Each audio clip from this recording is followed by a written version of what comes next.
What's up, everyone? Welcome back to another episode of The Crazy Ones. This is one of your hosts, Alex, and I am back with a Founders Journal style episode. What is a Founders Journal style episode, you may be wondering? Well, before The Crazy Ones, I used to have the show called Founders Journal where I would basically do these 5 to 25 minute journal style episodes where I'd monologue about some topic related to building businesses. We've started mixing that format back in with our other episodes of The Crazy Ones, which are the ones where Jesse and I basically turn on the mic, turn on the camera, and talk about what's happening in our lives as entrepreneurs. And you basically get to be a fly on the wall. We've gotten a ton of good feedback about these journal style episodes, which is why we've brought them back, and we're going to continue to do more of them. So if you have a topic that you want Jesse or myself to talk about, shoot us an email at thecrazyones@morningbrew.com. If you're wondering what topic would I want you to talk about, think about what is the biggest pain point within your business right now or your career, or think about what is the number one priority that's taking up mental real estate in your brain. When you go to sleep, you're thinking about it. When you wake up, you're thinking about it. And just email us with that priority or challenge, and we're going to try our best to turn that into an episode. This episode is all about how I came to the realization that I suck at delegation, which is a really bad thing because as an entrepreneur, you want to be good at delegation. So I talk about coming to that realization, why I think I'm bad at delegation, and 2 very tangible tools that I'm using to get better at it. So let's hop into the episode. What's up, everyone? I'm Alex Lieberman. Yo, this is Jesse Pujji. And this is The Crazy Ones. I always thought I was good at delegation. I assumed that I had to be, given Morning Brew's growth over the last 8 years. But as I've re-immersed myself in new businesses outside of the brew, I have realized that this assumption was completely wrong. And here's how I came to the realization that I'm actually really bad at delegating. I've been traveling nonstop for the last 1.5 months. And as I've been on the road, I started to notice that the speed of progress within the plunge, which is my backyard plunger throwing game, our progress slowed meaningfully. And that slowdown had nothing to do with my partner not working hard enough or fast enough.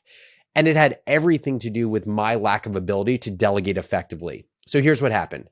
I was traveling. I went to Austin, to Chicago, to LA for a combination of weddings, work stuff, bachelor parties, and I had less time to work on the day-to-day of the plunge. At the same time, I found out my business partner had plenty of capacity to work on things, and that capacity was going unused because I hadn't communicated that I needed help on tasks that I had claimed responsibility for. And so that begs the question, why did that happen, and why am I bad at delegating? And I meditated on this, and I think it comes down to 3 things for me, 3 reasons that I currently suck at delegating, but 3 things that I want to improve on so I'm not bad at it in the future. First reason, I am bad at estimating how much I can get done in a day. I assume I'm more productive than I am, and I assume that things or tasks take less time than they actually do.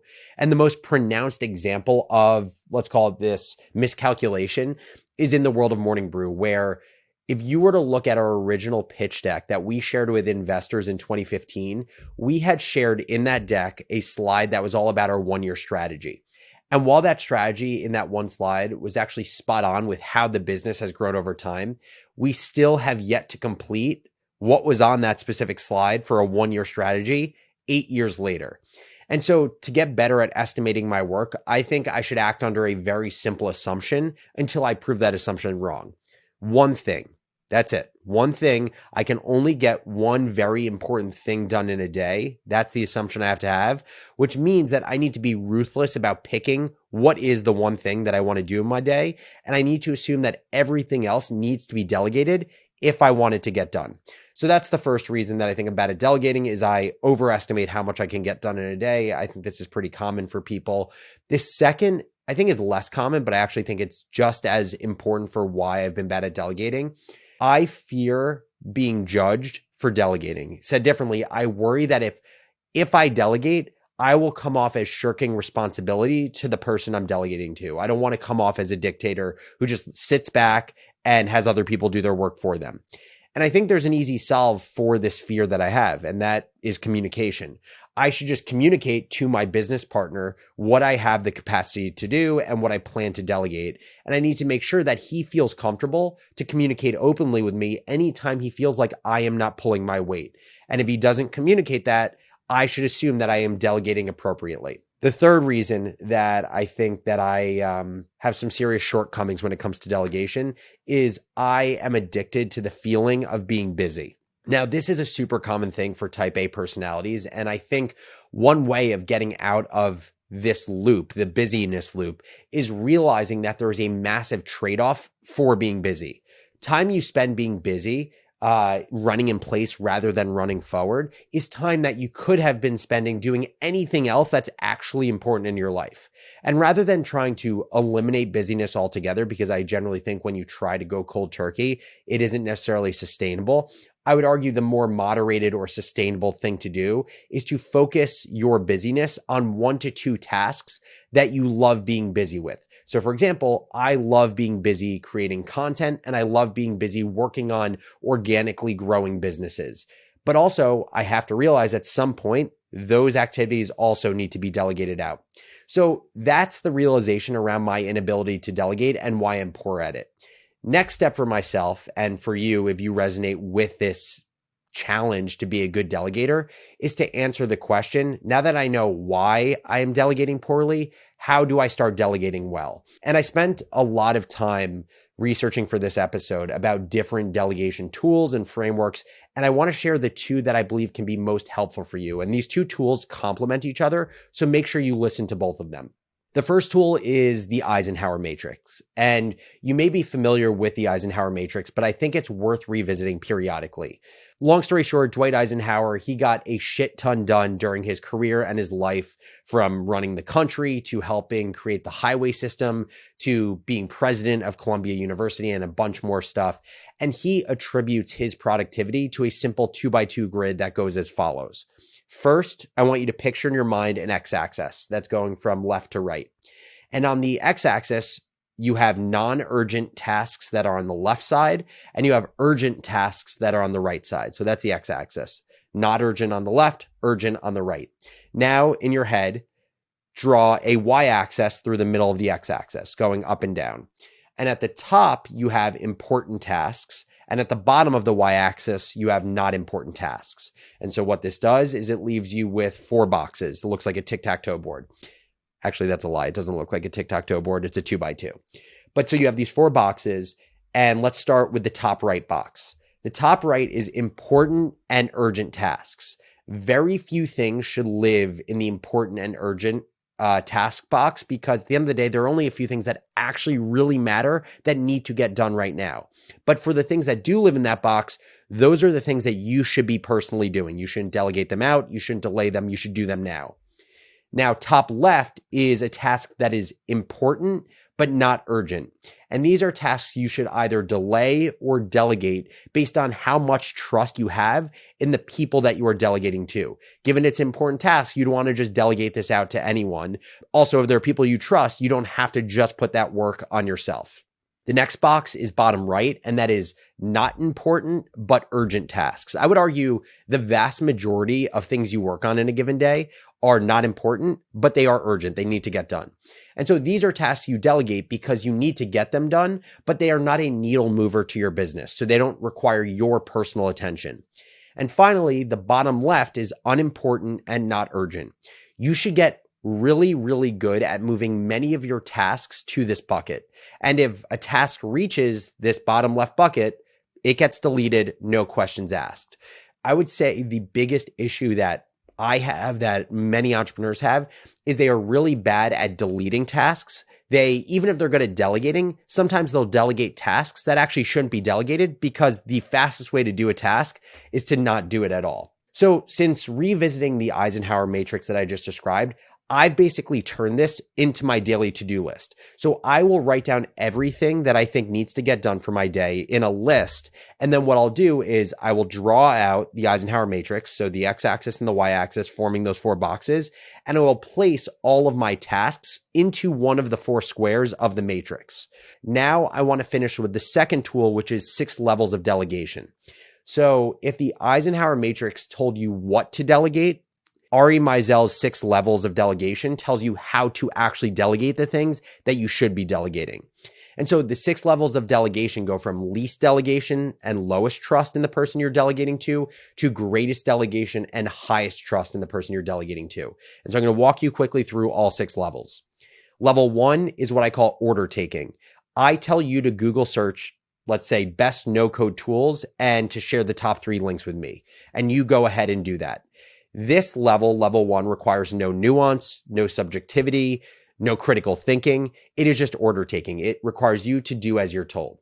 Level 2 takes it one step further, and it is what I call investigating. So using the same example, I tell you that I'm looking to pick a no-code tool to build a new business idea I have, and I would like for you to research my options and present the information. And so this level requires you not to just take an order, but to actually consume the content, synthesize it, and clearly communicate everything I need to know to make a choice about what no-code tool to use. Level 3 is advising. So at this level, you trust someone enough to solicit their opinion. So it's no longer just objectivity of giving you information. Now you're actually involving the person in the decision-making process. And you get to level 3 when you think you trust someone enough for them to save you time and to help you make an informed decision. So here, you're no longer just sharing a summary of the different no-code tools that you found and their pros and cons based on research, but you're also giving me an opinion on what tool you think will best serve my needs.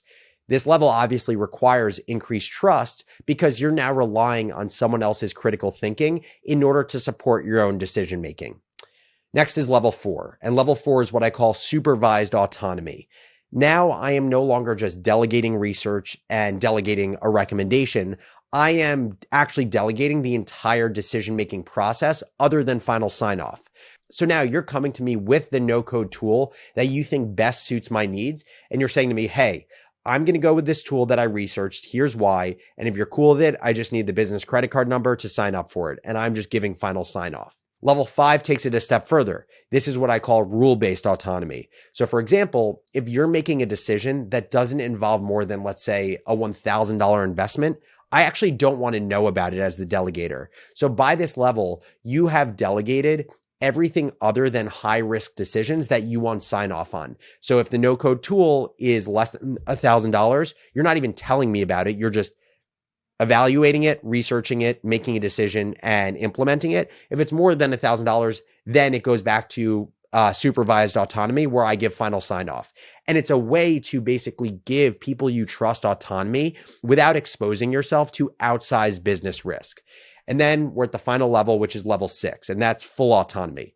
And so the way full autonomy works, it's pretty self-explanatory, but I go to someone I fully trust and I say, we need a no-code tool to build our new idea. And that's all I do now. And as I've delegated everything else, I could go to sleep for a week. And when I wake up, a tool has been researched, a tool has been evaluated, and a tool has been implemented that best suits our needs for the business. And so using Meisel's 6 levels, you can combine this with the Eisenhower matrix to not only say to yourself, okay, what's either important but not urgent or unimportant and urgent that I can delegate to someone on my team, but also now that I know what I'm delegating to the person on my team, how much of that task am I willing to delegate based on how much I trust the person? And based on how much I trust the person, that tells me whether I should be living closer to a level 1, level 2, level 3, or if I implicitly trust them and I trust their critical thinking and I trust their ability to see nuance, then I can delegate more and live more in level 4 through level 6. And so in a perfect world, you're delegating everything at level 6 because that creates leverage and gives you your time back. Of course, most of your time as a leader and a manager is spent moving people from level 1 to level 6 to get to that perfect place because level 6 requires a significant amount of trust. So that's my experience, not only realizing how bad I am at delegation, but also thinking about why I'm bad at delegation and coming to 3 conclusions about that. And then finding 2 super helpful tools that work together to decide both what to delegate and also how to delegate based on my level of trust in the person that I'm delegating to. And so that is the Founders Journal style episode of The Crazy Ones. I really appreciate you listening. And as I mentioned at the top of the episode, we want to focus these episodes on topics that builders in our community are prioritizing or huge challenges they're experiencing. So shoot us an email at thecrazyones@morningbrew.com, and we're going to just start picking from these topics to inform future episodes of the show. Thanks for listening, everyone, and I'll catch you next episode. Thank you guys so much for watching this episode of The Crazy Ones. If you're an entrepreneur or a builder and want more great startup content, make sure to subscribe on our YouTube channel or wherever you get your podcasts.